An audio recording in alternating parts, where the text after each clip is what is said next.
Bishop Michael Bibi to make appraisals of the activities so far.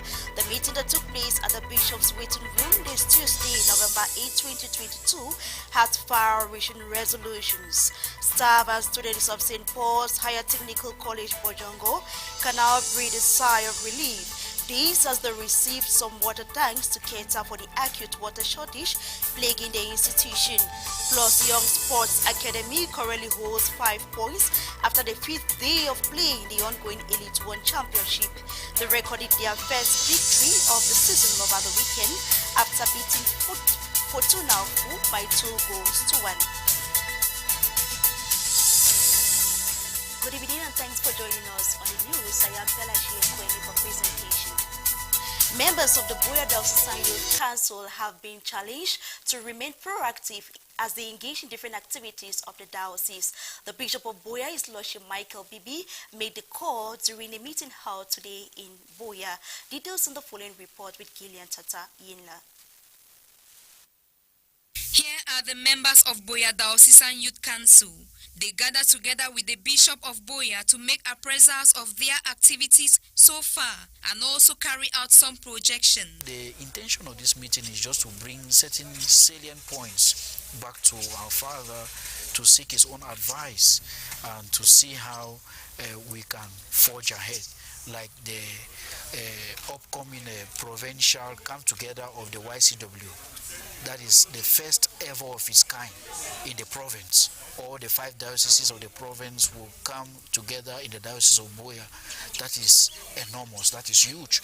So we wanted something that we wanted to bring it to his notice. No doubt, youth involvement on different activities in the diocese witnessed a marked progress this year. Of the many achievements recorded within the year, that could not be attained without some challenges. They used their moment to enumerate some of them, including their preparation for the Bishop's Game, Youth Rally, the YCW Provincial Come Together, amongst others. To begin with, we have to do some work at our own level. We should not just depend on the diocese to provide for us. We should do some work at our local level, then the diocese will step in. We spoke about the Bishop's Games coming up in December, on the 15th of December precisely. We need those activities, those games to distract us and to also draw us closer to our Father, the Bishop. After a frank talk with the Chief Shepherd of the diocese, the members are leaving satisfied, hoping some of their queries are attended within the shortest period of time. You know, coming to see your father or your pa, he is our shepherd and he is our pa, and you get so many fulfilled promises, especially as we prepare for our Bishop Games. He has assured us, especially with the prayers, we know that the youth will be there to enjoy being with him. Secondly, the YCW come together, first of its kind, and he's also the pa in the province. You know that with the promises he has given us today, we know that it will be spirit-filled and enjoyable. A minute of silence and prayers at the graveside of their former diocesan chaplain, late Father Didymus Fomi, was maintained by the youth before parting away. Gillian Tatayela ending that report. Ex-students of St. Paul's College Technical High School, Bojongo, have donated some water tanks to cater for the acute shortage of the institution. The donations were made recently and received by the principal of the institution, Father Tobias Bekong. Details in the following report with Marion Genyi. Students of St. Paul's College Bojongo, having suffered from water crisis for a very long time now, can finally make good use of water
Having these tanks already available in the compound and taking the commitment to refill the water, I think it's a big sacrifice that the Bonexans have done to the college, and will benefit the students, the members of staff, the principal, and all those who work within this environments. With such words coming from the proprietor of schools in the Diocese of Boya, the ex-students feel encouraged and promise to do more. In fact, it's not just a beginning, we are continuing because we started with the fence. The fence we see was initiated by ex-students, and we stopped the progression of that fence because of the crisis that erupted within our region.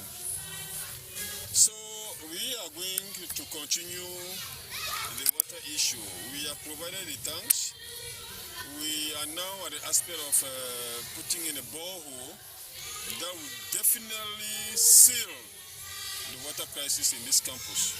At the receiving end, the school authorities feel relieved from the issue of water scarcity on campus, where students could barely carry out their activities normally. I've been taken away by the ecstasy of joy because I've been spending sleepless night.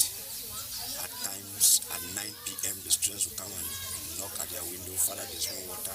I'll be bound to get into my car, or my vice principal will go to get water for them so that they can drink or bathe, depending on the condition at which they come down. But since the Bonezans decided to step in and brought us this pipe, I think for the past 2 weeks, I have slept well. Gestures of this kind are very much depictive of the appreciation which the ex-students have for their institution. Thus, with the coming of the water tanks into the institution, many are called upon to look back at their alma mater and consider little ways of enhancing the smooth functioning of these institutions which have contributed to who they are. Educational stakeholders in the Southwest region are currently brainstorming on a new curriculum to cater for the new needs of vocational and technical institutions of the region. The 5-day syllabus development conference is taking place at Bilingual Grammar School here in Boya. Sharon Tita attended the conference and put together the following report.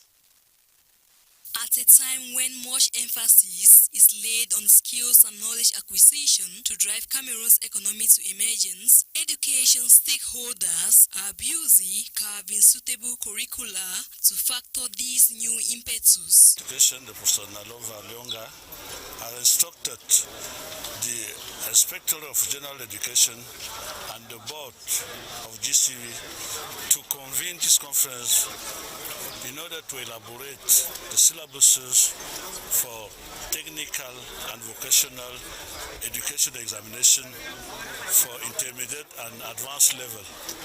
It is in this light that these stakeholders from the Southwest Regional Delegation of Secondary Education, chief examiners, and some members of the Cameroon GC board are meeting to fashion a syllabus geared towards addressing the technical and vocational education examination. 3 years of transition period, we are going to validate what the board have tested on the field so that we can have the syllabus to facilitate the teaching and the learning for the technical school.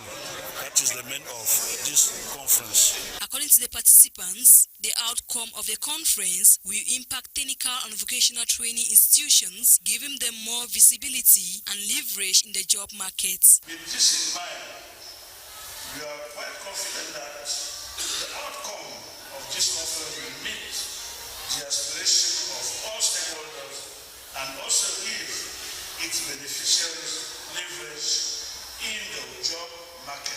Give content to the syllabus. In order to implement that decree, transitional measures were taken by a team of experts. Holding at the Bilingual Grammar School Moliko, the participants will for the next couple of days gainfully occupy themselves in providing strategies aimed at giving better credibility to technical and vocational education. The educational stakeholders are expected to make the learning syllabus easy for comprehension for learners and competitive for the molding of technocrats to drive the country's emergence aspiration dreams. About 20 media professionals have been trained to amplify the promotion of civic participation in the budgetary process communities. The one-day intensive training led by the Center for Human Rights and Development in Africa took place this Tuesday, November 8, 2022. Jude Bako was on a standby and now voicing the following report. Despite the decentralization drive in the country, many communities still lack basic amenities. This is owing to the fact that most public officials, community leaders and council authorities hardly take into consideration the urgent needs of the people. In a democratic country like Cameroon, where good governance policies are still limping, it was about time the alarm of participatory development gets louder. The Center for Human Rights and Democracy in Africa, CHADA, in its effort to bring this to fruition, is organizing this workshop for some 20 media professionals. Expect this media practitioner to continue on their online platform to develop messages on participatory budgets, because actually it's a practice that is still very new in Cameroon. Actually, it's there, but the implementation is still very timid. So we expect them to raise awareness on all their media platforms on participatory budgeting and how to make it gender responsive. Promoting civic engagement of communities in local development and governance through a process of collaboration between councils and community members is the goal. Journalists and these media experts in this session are optimistic of their works on the field henceforth. We are going out now to mobilize, sensitize the population and let them know that they have a role to play in the community budget that concerns them. The Center for Human Rights and Democracy in Africa, CHADA, intends to continue this crusade of sensitizing the population and engaging the councils and other local authorities to consider prioritizing projects of their community members. Many thanks, Jude Baku, for completing that story. Residents of Munya have embarked on a cleanup campaign to boost hygiene and sanitation. The campaign brought together households in Munya Court area this Tuesday, November 8, 2022. Marion Geni once again with that report. Workers of the Social Safety Net Project visit Munya in the early hours of the day to carry out some cleanup campaign, especially in the drainage along the roads, so as to prevent blockages and keep the environment clean. Clean our environment to be neat, we make it to be hygienic, and also it's also important because we end it. These workers believe that keeping the area clean will prevent those living around the environment from contracting diseases, especially those who live in unpleasant situations like the internally displaced persons. So many internally displaced people which cannot fend from themselves, and there are some people which they are not from here. We need to help all those people. And one, the community is so dirty and you can easily contaminate any bacteria. There are seniors outside which you can contaminate, which come from dirty community. So that's why we need to clean our community to make sure nobody gets ill. Because we see that Munya is not really clean that way. So now this work is very important to me because at least they have done the work and the place is looking neat, very clean. I'm very happy with the work. Social Safety Net Project is seen as a source of temporary employment to indigents of Boya, Limbe and Tiko, who are benefiting from the project as they are employed to work. It's very, very important because it's called cash for work because they're giving cash to the communities. So members of the communities are selected to work in their own communities, and they will be paid for working in their own communities. Each beneficiary in each community is working 1,300 francs a day. Are benefiting in Southwest here, like in Southwest here, they earmarked the councils to benefit from the project. That's Boya, then Limbe and Tiko councils. Those are the three councils benefiting from the project here in Southwest. During the cleanup process, the first aid box is made available to cater for those who sustain injuries or have other health challenges, so as to enable them carry out their work properly. I'm a nurse by profession, and this first aid, they give me this box to help those who are working, if they have any injury, if they have any snake bites, I can see what I can do to treat them. If somebody is having fever, I will give them the medication.